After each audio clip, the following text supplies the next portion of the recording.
안녕하세요. 저는 얼마 전 귀여운 딸을 얻었고 지금은 딸아이 키우는 재미에 빠진 초보 아빠입니다. 저희 어머니가 입에 달고 다니는 말은 너 같은 자식을 낳아봐야 부모의 마음을 알게 된다는 것이었어요. 저만큼이나 천반직축인 딸을 보니 저희 어머니의 마음이 어느 정도 이해가 되더라고요. 그렇게 손주 보고 싶다고 노래를 부르시더니 그래도 손주 얼굴은 한 번 보고 눈을 감으셨네요. 저와 아내는 아직도 저희 어머니 이야기가 나오면 눈물을 흘립니다. 살면서 고생만 하다 가신 저희 어머니를 생각하면 여전히 가슴 한가운데가 욱신거리죠. 이제야 자식 노릇 제대로 하려고 하는데 어머니는 저희를 기다려주지 않으시네요. 저는 지금부터 여러분들께 저희 가족에 대해 이야기해보려고 해요. 저희 집안을 한 단어로 표현하라고 한다면 자수성가라는 단어가 제일 잘 어울리는 집안이네요. 저희 집안은 시대를 거슬러 올라가도 뼛속부터 흙수저인 집안이었어요. 재벌가와 결혼해서 인생 역전하는 건 정말 드라마에나 있는 일이었죠. 저흰 형편이 나아지지 않았고 계속해서 가난을 대물림하고 있었어요. 하루에 두 끼 먹는 것도 감사하게 생각할 정도로 가난했었어요. 그래도 그나마 저희 아버지께서 운전을 좀 잘하셔서 버스 기사를 하게 되면서 저희 집 살림이 조금씩 나아지기 시작했어요. 하루 두 끼도 못 먹을 때 많았는데 이제 든든하게 세 끼 먹을 수 있으니 정말 감사한 일이었죠. 하지만 제가 중학생이 되었을 때 아버지는 사고로 세상을 떠나셨어요. 빗길에 운전을 하시다가 코너길에 차가 미끄러졌는데 아버지는 타고 있던 승객들 살리겠다고 핸들을 자기 쪽으로 꺾은 거예요. 그렇게 승객들은 타박상 정도로 끝났고 아버지는 현장에서 사망하셨어요. 어머니도 저도 슬펐지만 아버지의 선택이 옳았다고 생각했어요. 자신의 희생으로 많은 사람들을 살리셨으니까요. 저는 찰나의 순간에도 그런 생각을 했던 아버지가 항상 자랑스러웠어요. 하지만 아버지의 부재로 저희 집은 다시 가난해져갔고 어머니는 이대로 있을 수 없다고 생각하셨는지 아버지의 사망보험금과 아버지 월급 모아둔 것을 들고 분식집을 차리셨어요. 가게 뒤편에 방 2칸짜리 집을 딸려 있었는데 건물주께서 저희 사정을 딱하게 생각하시고 보증금을 원래 받으려고 했던 것보다 적게 받으셨어요. 당연히 월세도 절반 가까이 줄여주셨죠. 저희는 건물주를 잘 만나 남들보다는 적은 돈으로 장사를 시작했어요. 학교 바로 밑에 있었기 때문에 아이들도 많이 사 먹고 아이들 기다리는 부모님들도 자주 사 먹었어요. 그렇게 아이고 어른이고 할 것 없이 너도 나도 저희 분식점을 찾아주셨죠. 근처에 저희 말고 다른 분식점도 없어서 저희 집이 독점했다고 생각하시면 돼요. 어머니는 제가 성인이 되었을 때도 계속해서 장사를 하셨었어요. 저는 직장을 잘 다니다가 사업에 관심을 가지기 시작했고 사업에 대해 공부하면 할수록 잘할 수 있을 것만 같은 자신감이 생겼어요. 그래서 겁도 없이 무턱대고 사업을 하겠다고 뛰어들었죠. 어머니는 남자들 한 번씩은 사업 생각 다 한다고 해보고 싶으면 하라고 저를 응원해 주셨죠. 그러더니 10년간 해온 분식집을 처분해서 그 돈으로 제 사업에 보태라고 하시는 거예요. 저는 그동안 어머니가 어떻게 살았는지 잘 아는데 이 돈을 어떻게 쓰냐고 안 받겠다고 했어요. 진우야, 이 돈 받아. 그동안 내가 모은 돈이랑 분식집 처분한 돈이야. 돈이 있어야 사업도 할 수 있는 거야. 그러니 이 돈 받아서 하고 싶은 사업 시작해. 어머니, 저는 이 돈 받을 수 없어요. 어머니께서 어떻게 모아온 돈인데요. 그리고 분식집은 왜 처분하셨어요? 10년 동안 꾸준히 해오시던 거잖아요. 이제 그만할 때도 됐지 뭐. 안 그래도 분식집 처분하려고 했었어. 건물주가 바뀌었는지 어떤 남자가 이제 자기 건물이라고 나보고 나가라고 하더라고. 네? 그게 진짜예요? 아니, 자기가 건물주면 다야? 갑자기 그렇게 나가라고 하는 법이 어디 있어? 그럼 어머니 어디서 지내시려고요? 지낼 곳 있는 거예요? 없으면 제가 지내는 원룸에서 같이 살아요. 아니야, 조그만 단칸방 하나 구해서 지내고 있어. 걱정하지 마. 내가 발 뻗고 잘 것도 안 구하고 너한테 이 돈 주는 걸까봐? 빨리 받아. 안 받아주면 엄마가 서운하지. 내가 너 첫 투자자다. 잊지 마. 저는 어머니의 성화에 못 이겨 어머니가 주신 봉투를 받아들였어요. 2번은 없다는 각오로 악착같이 준비해서 사업을 시작했어요. 저는 발에 땀나도록 뛰어다니며 여러 투자자들을 만나 기획안을 돌렸어요. 며칠간 아무에게도 연락이 없어서 이대로 시작도 못 해보고 포기해야 하나 싶었는데 저를 투자해주겠다는 사람들이 하나둘씩 나타나게 된 거예요. 저는 투자자들 덕분에 운 좋게 사업에 성공할 수 있었어요. 어머니께서 분식집을 운영했던 것처럼 저도 음식 사업을 했어요.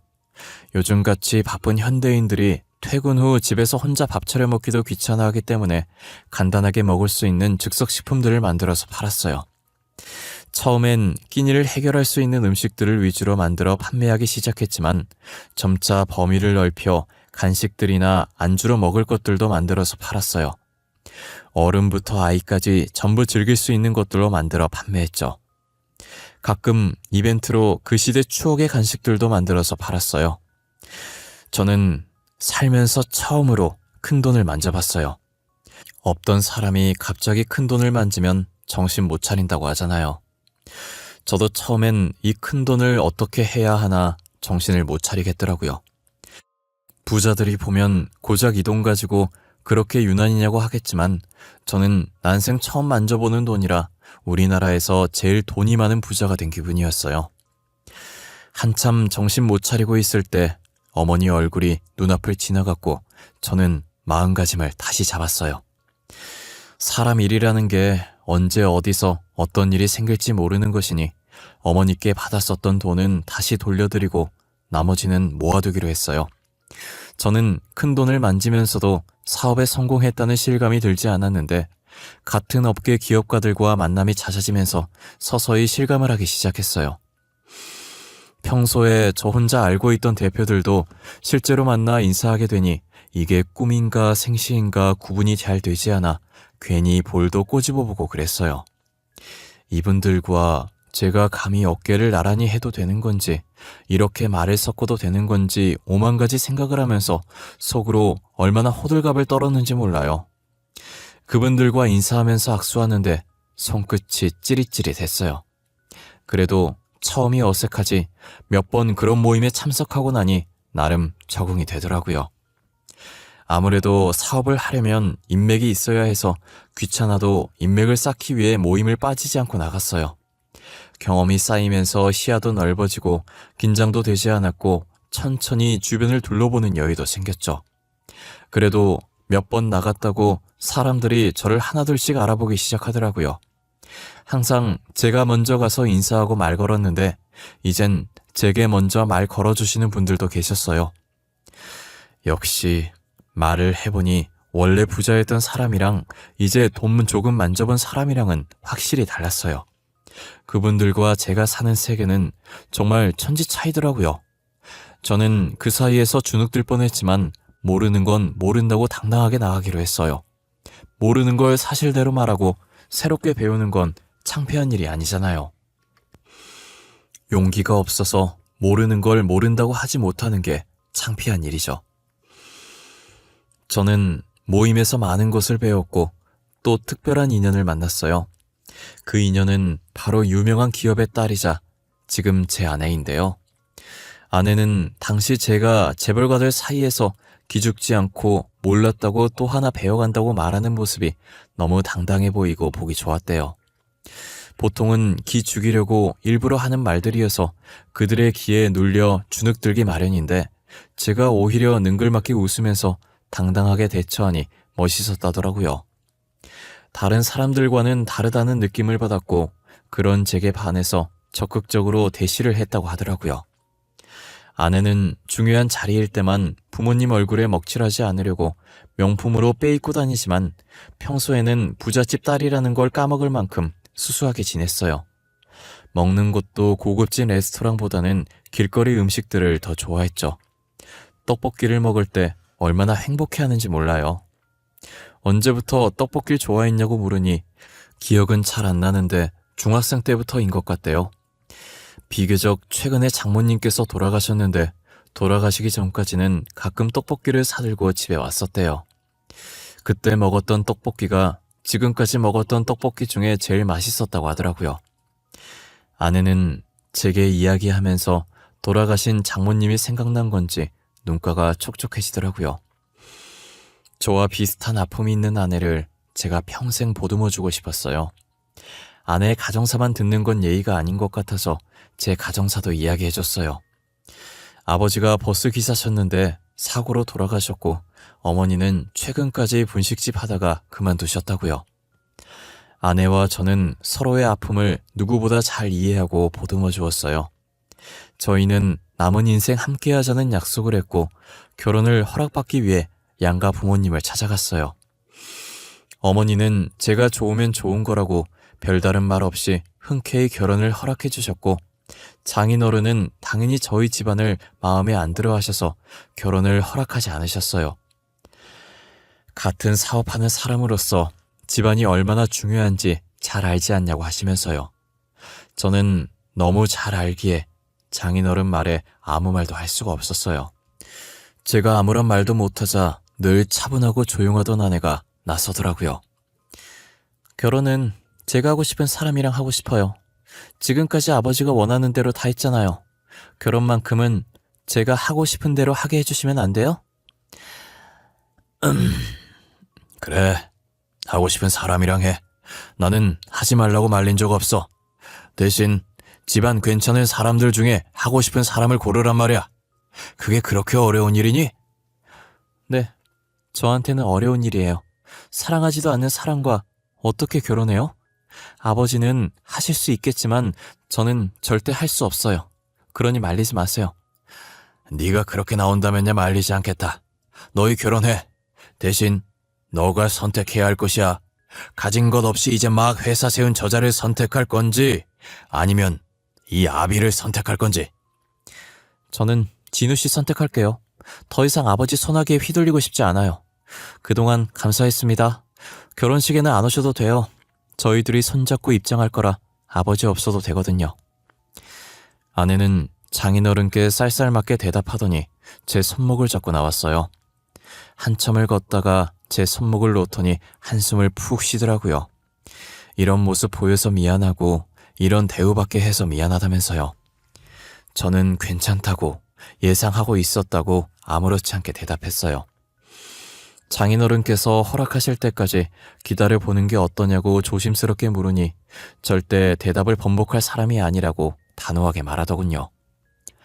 다시는 안 보면 된다고 어차피 아버지에 대한 정이 없었다고 하면서요.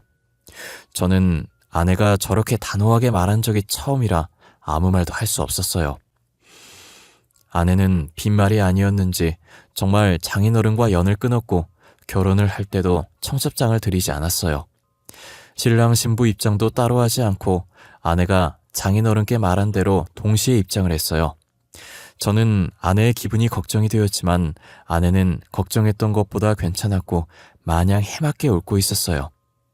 아내의 웃는 모습을 보고 아내만 행복하면 됐다며 저도 괜한 걱정하지 말자고 생각했죠.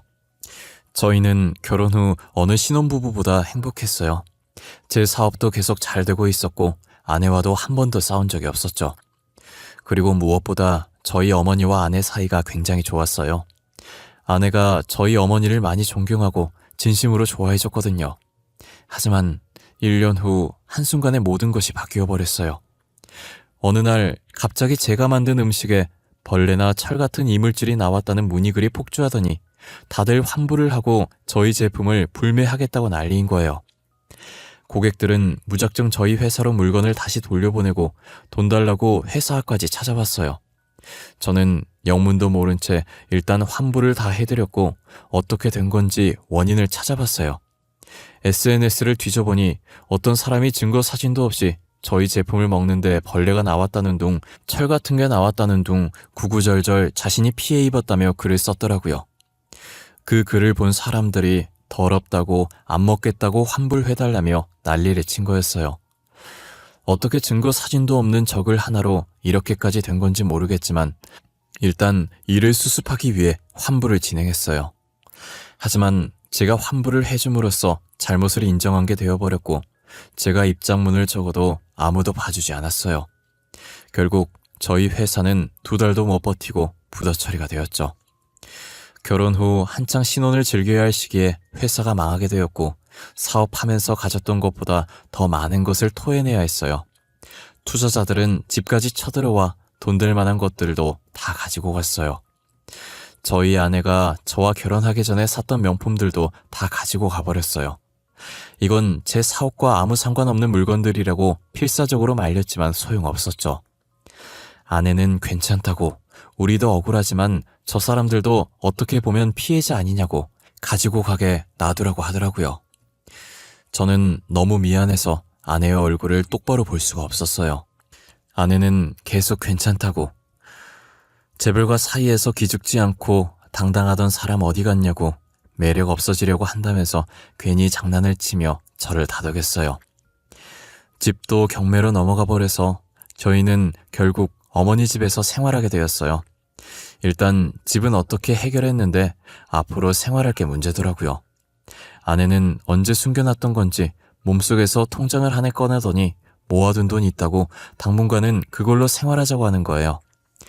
저는 그 돈으로 평생 살 수 있는 것이 아니었기 때문에 막노동이라도 뛰어야겠다는 생각을 했어요. 막노동이라는 게 무거운 것도 많이 들고 고생을 많이 해야 해서 몸은 조금 힘들지만 돈은 쏠쏠하더라고요. 이 돈이면 금방 모아서 투룸 월세방 정도는 얻을 수 있을 것 같았어요. 저희는 최대한 아껴 쓰고 제가 벌어오는 돈을 모아서 더 큰 집으로 이사갈 계획을 짰어요. 하지만 당시 한여름이라 장마철로 비가 계속 오는 바람에 한동안 일을 나갈 수가 없는 거예요. 저희 집에서 일하는 사람은 저밖에 없었는데 제가 일을 못 나가니 난감하더라고요. 아내도 가만히 지켜보다가 이대로는 안 되겠다고 생각이 들었는지 결심했다는 표정으로 자기가 돈 구해오겠다고 하면서 집을 나가는 거예요. 그렇게 집을 나간 아내는 한동안 집에 돌아오지 않았어요. 저와 어머니는 아내가 연락을 해도 받질 않아 걱정이 되어 실종신고라도 해야 하나 했어요. 그러나 며칠 뒤 잘 있으니까 걱정 말라고 당분간은 어떤 연락도 하지 말라는 문자만 하나 와 있더라고요. 저는 아내가 어디서 뭘 하는지, 잘 먹는지, 잘 자는지 걱정되긴 했지만 일단 아내의 말을 듣기로 했어요. 그동안 저는 장마철이 지나서 다시 막노동을 뛰기 시작했어요. 푹푹 찌는 날씨와 공사장 먼지들, 그리고 쉴 틈 없이 흐르는 땀까지 제 몰골은 말이 아니었어요. 그늘도 없이 일을 하니 피부는 새까맣게 타다 못해 살가죽에 화상을 입은 건지 아팠어요. 저는 근무를 마치고 그런 몰골로 지쳐서 힘없이 터덜터덜거리며 집으로 향하고 있었어요. 목에 걸려있던 수건으로 다리 쪽에 묻는 흙들을 탈탈 털면서 가고 있는데 반대편에서 굉장히 낯익은 여자가 제 쪽으로 걸어오고 있더라고요. 가까워지면서 점점 또렷해지는 여자의 얼굴을 자세히 보는데 제 아내인 거예요. 아내 옆에 남자가 있어서 보니 장인어른이더라고요. 아내가 저를 못 본 건지 그냥 지나치려고 하길래 제가 순간적으로 아내의 손목을 잡아버렸어요. 아내는 손목이 잡히자 기분 나쁘다는 표정으로 쳐다보다가 저인 걸 확인하고 놀라더라고요. 그러니 이내 불쾌하다는 표정으로 다시 바꾸고 자신의 손목을 잡고 있는 제 손을 뿌리치더라고요. 뭐야? 내 손목을 왜 잡아? 당신 변태야? 그리고 우리 끝난 사이 아니야? 헤어질 때 구질구질하게 매달리지 않기로 약속했잖아. 갑자기 왜 이래? 지연아, 너야말로 왜 그래? 우리가 언제 헤어졌다고 그러는 거야? 집엔 언제 들어오는 거야? 어머니가 너 걱정 많이 하셔. 아, 무슨 소리야? 내가 벌레 득실거리는 집에 다시 왜 가? 혹시 나랑 헤어지고 충격받은 거야? 그래서 머리가 어떻게 된 거냐고. 제발 다시는 나랑 마주쳐도 말 걸지 마. 알겠어? 아내는 못 본 사이 많이 바뀌어 있었고 예전 장인어른께 했던 것처럼 쌀쌀하게 저를 대했어요. 제가 무슨 말을 걸어도 이미 우리는 끝난 사이라며 아내는 매정하게 돌아섰어요. 이혼 도장을 찍은 것도 아니고 끝낸 적이 없는데 계속 끝난 사이라고 말하는 아내가 이해가 안 갔어요. 이해를 해보려고 노력을 해봤지만 지금 무슨 상황인지 도무지 모르겠더라고요. 영 끊었던 장인어른과 함께 있는 상황도 마찬가지고요. 저는 아내가 갑자기 제게 저렇게 할 사람이 아니라는 걸 잘 알기에 그럴 만한 사정이 있을 거란 생각이 들어서 아내를 믿고 기다려보기로 했어요. 하지만 며칠이 지나고도 아내에게 연락이 없었고 집에 돌아오지도 않았어요. 혹여나 전에 마주쳤던 장소를 가면 다시 만날 수 있지 않을까 하는 마음에 퇴근 후 기웃기웃 거려보았지만 아내의 머리카락 한 올 볼 수 없었어요. 일주일 정도 지났을까 아내를 볼 수 있을 거란 희망을 가지고 찾은 장소엔 어머니가 계셨어요. 어머니는 거리를 돌아다니며 버려져 있는 소주병과 맥주병을 줍고 계시더라고요. 저번에도 살림에 보태겠다고 소주병, 맥주병 줍고 다니셔서 그러지 말라고 했는데 또 저 몰래 나와서 줍고 계신 거예요. 저는 어머니를 모시고 집으로 가려고 가까이 다가갔는데 그때 딱 마침 아내가 보이는 거예요. 저번에 마주쳤던 것과 똑같이 장인어른과 함께 있더라고요. 아내 옆에 소주병 하나가 있어서 어머니가 아내 쪽으로 다가가는 거예요. 어머니는 아내를 못 보고 소주병을 집으려고 팔을 뻗다가 이내 다리에 손이 살짝 스쳤어요. 아내는 손으로 다리를 털면서 어머니를 째려보더라고요.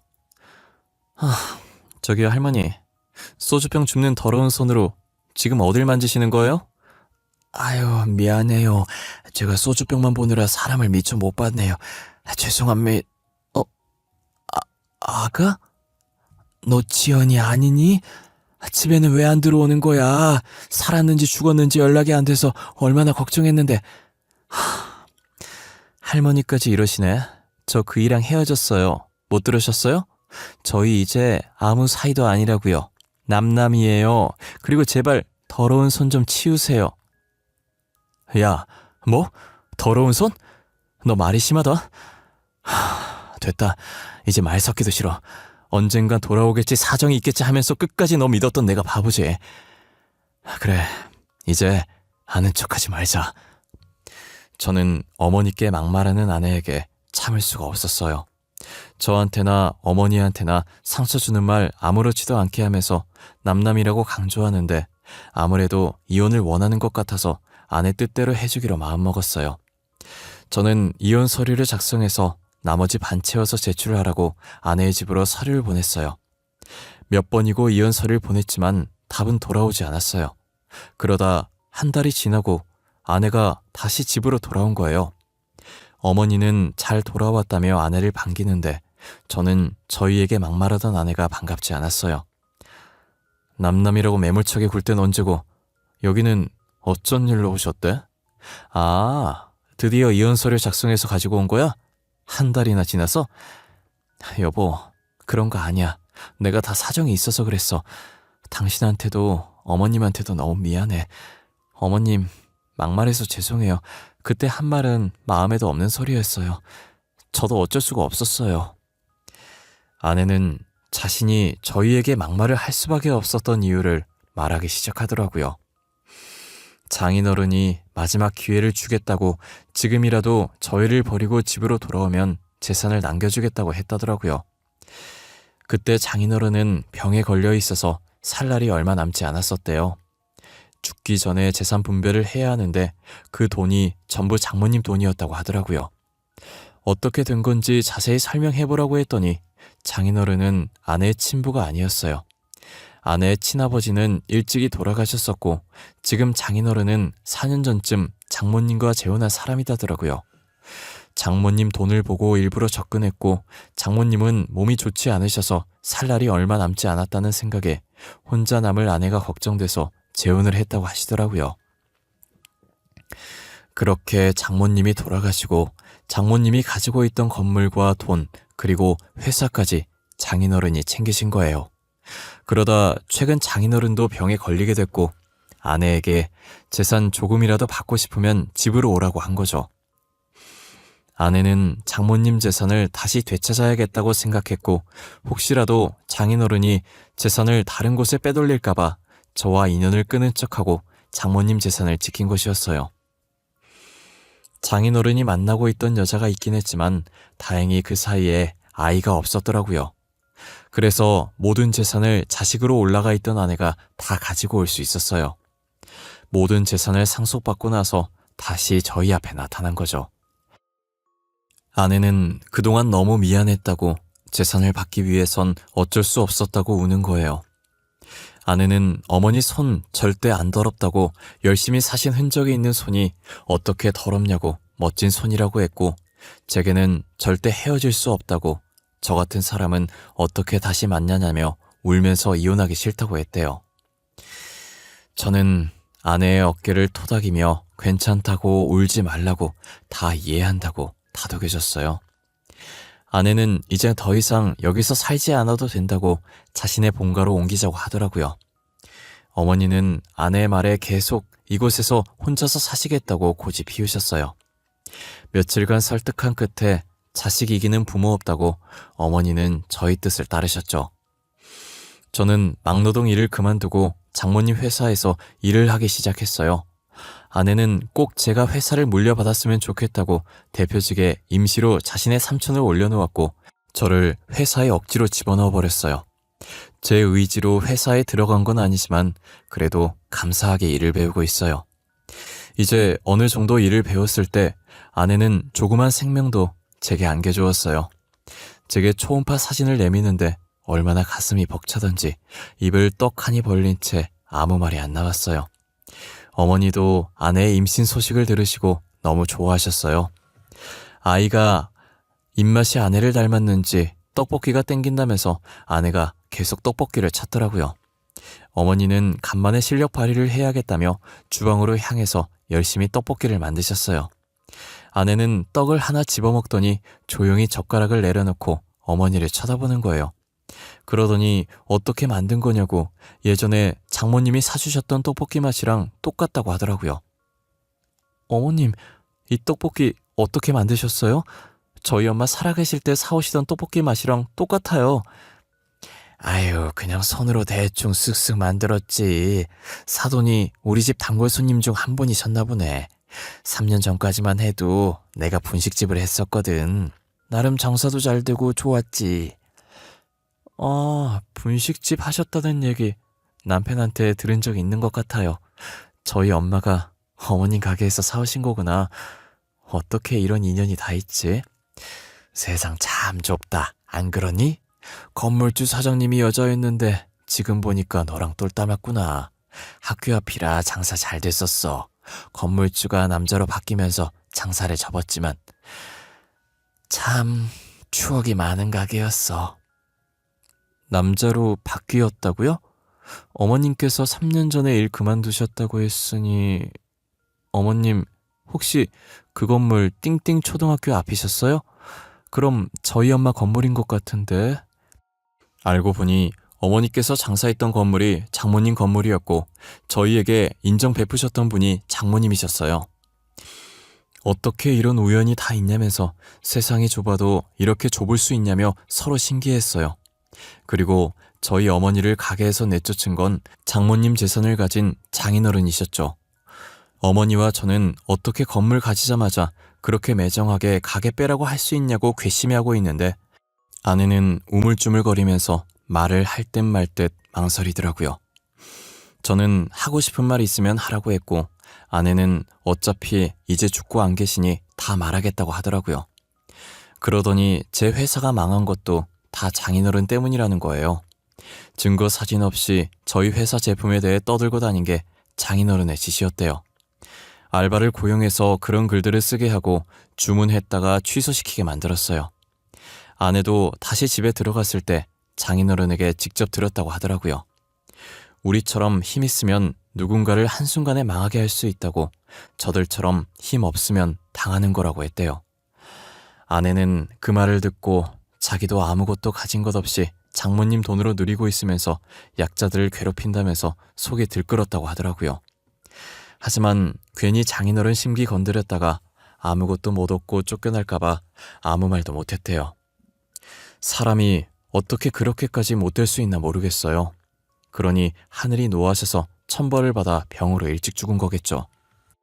저는 장인어른처럼 살고 싶지 않았고 절대 그렇게 살지 않으리라 마음먹었어요.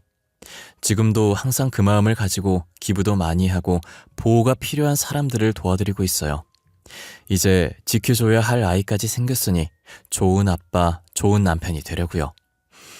며칠 전 아이가 태어났는데 다행히 아내를 닮아 너무 이쁘더라고요. 하지만 저희는 아이가 태어난 기쁨을 온전히 누리지 못했어요. 저희 어머니께서 아이를 보고 이틀 뒤에 돌아가셨거든요. 어머니께서 당뇨가 있으셨는데 저희한테 짐들까봐 말을 안 하셨더라고요. 그렇게 저희에게 티도 안 내고 혼자서 아파하시다가 주무시면서 돌아가셨어요. 어머니 사망 소식에 저보다 아내가 더 많이 울었어요. 저번에 길거리에서 어머니께 마음에도 없는 소리 한 개 계속 걸렸던 거예요. 너무 죄송하다고, 사랑한다고 말해도 모자랄 시간에 자신이 그랬다면서요. 이미 어머니는 용서하셨지만 자기가 자신을 도무지 용서할 수가 없대요. 아내는 마지막으로 어머니를 보내면서 꼭 저희 자식으로 태어나서 사랑만 받으며 살라고 다시 만나자고 했어요. 지금도 여전히 저희는 어머니를 그리워하고 있어요. 언젠가 저희 자식으로 태어나 주시지 않을까, 그렇게 곁에 다시 와주시지 않을까, 그런 기대로 하루하루 살아가고 있어요. 제 이야기는 여기서 끝을 내보려고 합니다. 지금까지 저의 긴 이야기를 들어주셔서 감사하고 늘 건강하시길 바랍니다.